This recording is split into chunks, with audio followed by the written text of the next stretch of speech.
আজ আমি তৈরি করব একদম ভিন্ন রকমভাবে বড়ই মাখা। বড়ই মাখা করার জন্য বাগান থেকে টাটকা টাটকা বড়ই তুলে নিলাম। তারপর গাছ থেকে একটা লেবু তুলে নিয়েছি। এখন সরিষা বাগান থেকে সরিষা তুলে নিলাম আর নিয়ে নিলাম ধনিয়া পাতা।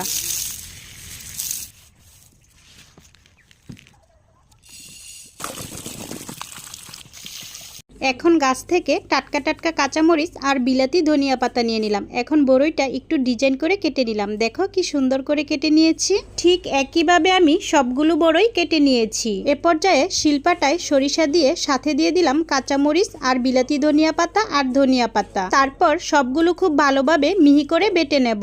বড়ইগুলো যেহেতু মিষ্টি, সাথে একটু লেবুর রস দিয়ে দিলাম। তারপর ভালোভাবে মাখিয়ে দিয়ে দিব লবণ। এখন কেটে রাখা বড়ইগুলো দিয়ে খুব ভালোভাবে মাখিয়ে নেব।